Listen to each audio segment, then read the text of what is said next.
Did you know The Backrooms is based on a true story? What are the backrooms? What's the real origins of the backrooms? What are the backrooms? आप सभी को मैं पहले ही बता दूं, इससे आगे जो कुछ मैं कहने जा रहा हूं वो मैं अपने मन से बना के नहीं कहूँगा। आप सभी ने इंटरनेट में इससे पहले काफ़ी सारी creepy pasta stories, creepy videos और कॉन्स्पिरेसी थ्योरीज के बारे में सुना होगा, जो कि कहीं ना कहीं सच भी होती हैं। और आज मैं आपको इन्हीं में से एक टॉपिक के बारे में बताने जा रहा हूँ, जिसका नाम है द बैकरूम्स। तो चलिए बिना किसी देरी किए अपनी ट्रेन को आगे बढ़ाते हैं। Let's begin.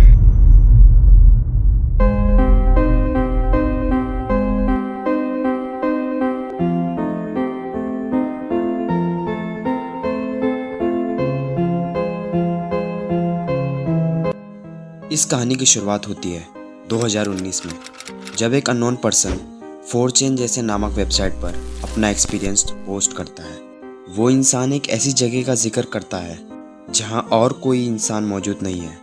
वो बताता है वहां देखने से कुछ भी असली नहीं लगता है, मानो कोई सपना हो।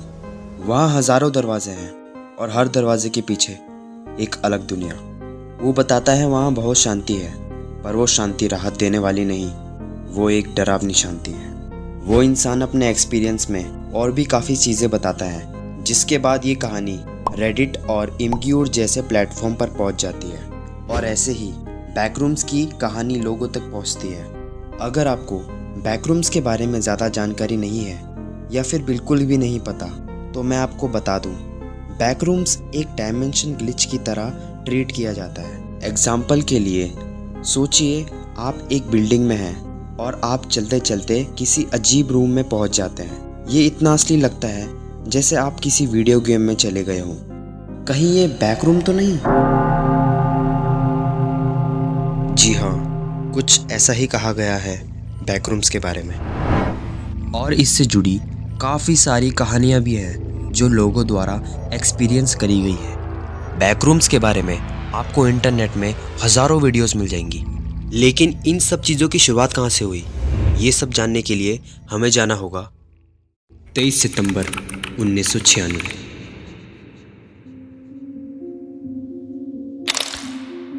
जिस शख्स की तस्वीर आप अभी अपनी स्क्रीन में देख रहे हैं, इसका नाम है केन, जो कि यूट्यूब में केन पिक्सेल्स नाम से एक चैनल बनाता है।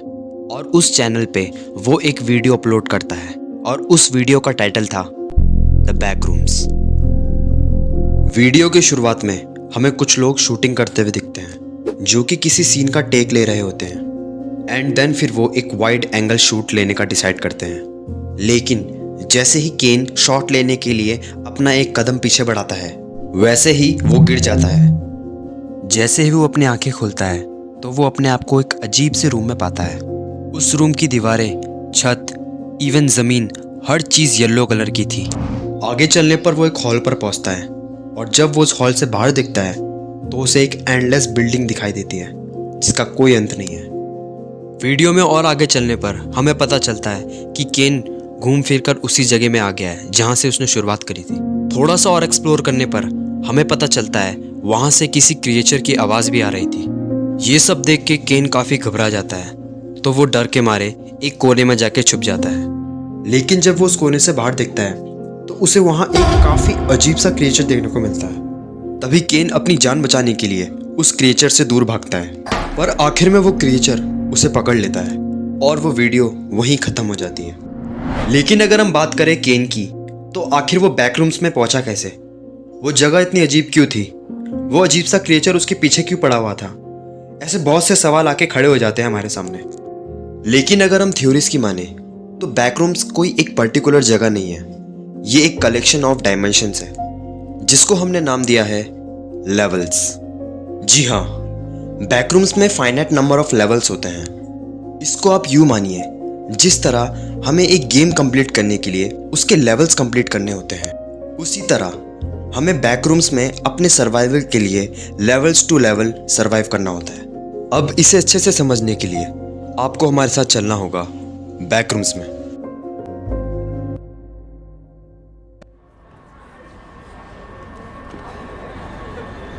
अब आप इमेजिन करिए, आप थक कर एक क्राउडेड मेट्रो में बैठे हुए हैं। काफ़ी लोग आपके आसपास खड़े हुए हैं और आप अपनी जॉब वर्क करके अपने घर को वापस जा रहे हो। ऐसे में थक के कारण आप अपनी आंखें बंद करते हैं।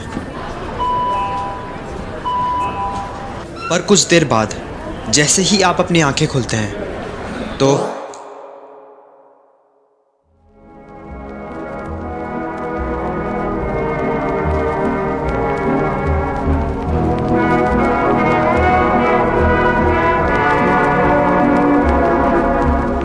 बैकरूम्स में पहुंचते ही आप सबसे पहले लेवल 0 पर पहुंचेंगे।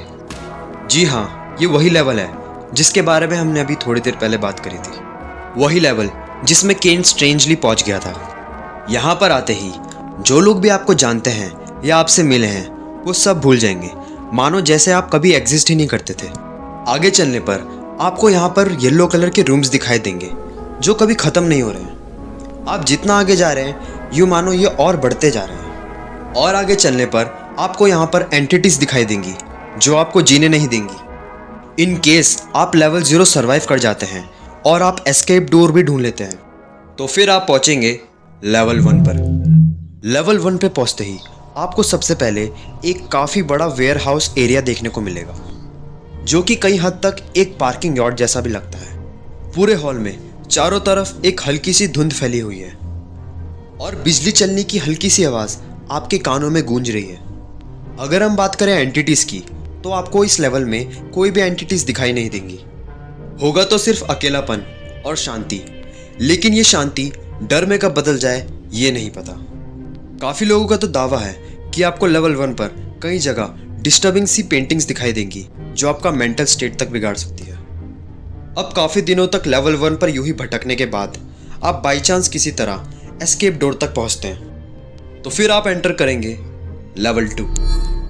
लेवल 2 को पाइप ड्रीम्स या फिर ओवरफ्लो के नाम से भी जाना जाता है। ऐसा इसीलिए क्योंकि जैसे ही आप लेवल 2 में पहुंचेंगे तो आपको एक काफ़ी लंबी ग्रे कलर की कंक्रीट टनल देखने को मिलेगी जहां पर काफ़ी गर्म स्टीम पाइप्स टनल के दीवारों और सीलिंग से लगी हुई है। पूरे टनल में एक हल्की सी रोशनी है। इस लेवल को सबसे अनसेफ लेवल में से एक माना जाता है क्योंकि यहाँ पर फेसलिंग, हाउंड्स, स्माइलर और स्क्रैचर जैसे एंटिटीज मिलेंगे जिनसे बचना काफ़ी मुश्किल होता है। लेवल 2 के बारे में लोगों की काफ़ी थ्योरीज है। यूँ तो बैकरूम्स में काफ़ी लेवल्स होते हैं, लेकिन अगर हम आपको इन लेवल्स के बारे में इस वीडियो में बताने लगे तो काफ़ी लंबी वीडियो बन जाएगी। लेकिन अगर फिर भी आपको इसके बारे में जानना है तो आपको इंटरनेट में इसके बारे में पूरी डिटेल में एक्सप्लेनेशन मिल जाएगी जिन्हें आप पढ़ सकते हैं। अगर हम प्रेजेंट टाइम की बात करें तो बैकरूम्स के ऊपर काफ़ी सारे वीडियो गेम्स भी बन चुके हैं जहां लोगों को ये काफ़ी थ्रिल फील देता है। बैकरूम्स टॉपिक अपने आप में एक काफ़ी बड़ी मिस्ट्री है जो अपने साथ काफ़ी सारे सवाल छोड़ के चले जाता है। ऐसे ही 2019 में एक मूवी आती है जिसका नाम था वाइवेरियम।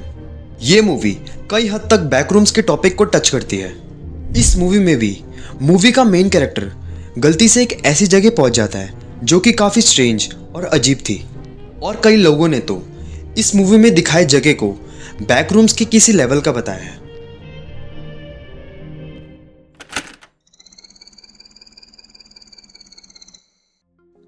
ओके, ये तो थी बात बैकरूम्स की थ्योरीज एंड कहानियाँ जो आपको इंटरनेट में इजीली एक्सेसिबल हो जाएगी। पर क्या आपने कभी इससे पहले बैकरूम्स के बारे में जानने की कोशिश करी कि आखिर क्या है ये बैकरूम, क्यों है ये बैकरूम?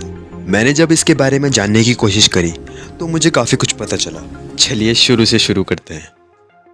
12 मई 2019 में 4chan, X और पैरानॉर्मल बोर्ड जैसे प्लेटफॉर्म पर एक इमेज अपलोड होती है। इमेज एक येलो रूम की थी जहां infinite number of rooms present है जो कि काफ़ी अनप्लीजेंट सी फीलिंग देता है। और उस पोस्ट के कैप्शन में लिखा हुआ था, अगर आप किसी कारण से अपने रियलिटी से नो क्लिप कर जाते हैं तो आप अंत में बैकरूम्स में पहुंचेंगे। यहाँ नो क्लिप का मतलब है बिना छुए किसी चीज़ के आर पार हो जाना, जहाँ किसी फिजिकल बीइंग का जाना लगभग नामुमकिन है। इसे आप इस तरह समझ सकते हैं जैसे हर गेम में एक लिमिटेड एरिया मैप होता है और उस मैप में एक बाउंड्री होती है, लेकिन कई लोग चीट कोड्स और इंटरनल बग्स जैसी चीज़ों का यूज़ करके उस बाउंड्री के आर पार हो जाते हैं। और यही नो क्लिप का कॉन्सेप्ट बैकरूम्स की पहली सीढ़ी बन जाता है और ये सिंगल पोस्ट पूरे इंटरनेट में तहलका मचा देता है। क्योंकि ये टॉपिक लोगों को काफ़ी फैसिनेट कर रहा था। टाइम के साथ लोगों ने बैकरूम्स को साइकोलॉजिकल हॉरर और मिस्ट्री जैसे कैटेगरी में डालना शुरू कर दिया। और फिर कहानी में एंट्री होती है केन भाई साहब की, जिन्होंने 2 साल बाद द बैकरूम्स नाम टाइटल से एक डॉक्यूमेंट्री शॉर्ट फिल्म बनाई। और इस वीडियो ने बैकरूम्स को एक बूस्टअप दिया। धीरे धीरे करके लोग इसके बारे में और बातें करने लगे। रेडिट और एक्स जैसे प्लेटफॉर्म पर लोगों ने कम्युनिटी बनाना स्टार्ट कर दी और इसके बारे में बात करने लगे। इसको और रोमांचक बनाने के लिए इन लोगों ने बैकरूम्स के नाम पर और लेवल्स और कई एंटिटीज़ को ऐड करा। जहां बैकरूम्स की शुरुआत एक येलो रूम से हुई थी, वहां बैकरूम्स के 1000 से ऊपर लेवल्स बन चुके थे। धीरे धीरे बैकरूम्स के ऊपर गेम्स भी बनने लगे जो आगे जाकर काफ़ी सक्सेसफुल भी हुए। अगर आप इन बातों से रिलेट नहीं कर पा रहे हैं कि आखिरकार ये लोग बैकरूम्स के लिए इतने बेताबले क्यों हैं, तो इसे अच्छे से समझने के लिए आप ज़ॉम्बी एपोकलिप्स का एग्जाम्पल ले सकते हैं, जो कि आज से पहले ना कभी हुआ है और ना कोई दावा करता है कि फ्यूचर में पॉसिबल है। लेकिन फिर भी हमें इस टॉपिक पर बात करने में अच्छा लगता है और इससे रिलेटेड मूवी और गेम्स हमें काफ़ी इंगेज करके रखते हैं। और इसी तरह बैकरूम्स भी है, जहाँ लोगों को इसके बारे में बात करके अच्छा लगता है और दूसरी तरफ कई लोग इसको सच मान लेते हैं। अगर हम बैकरूम्स पर बोले तो बैकरूम्स सिर्फ एक कॉन्सेप्चुअल थ्योरी है, जहाँ कई लोगों ने इसको ओवर हाइप कर दिया है। और ऐसे ही इंटरनेट में आपको हज़ारों वीडियोस मिल जाएगी जो ऐसा कंटेंट बना के आपको बेचते हैं। लेकिन अगर आपको अगली बार से कोई बैकरूम्स के ऊपर बात करता हुआ दिखे तो आप खुद ही समझदार हैं। So that's it from my side. ये था बैकरूम्स का असली सच। Signing out.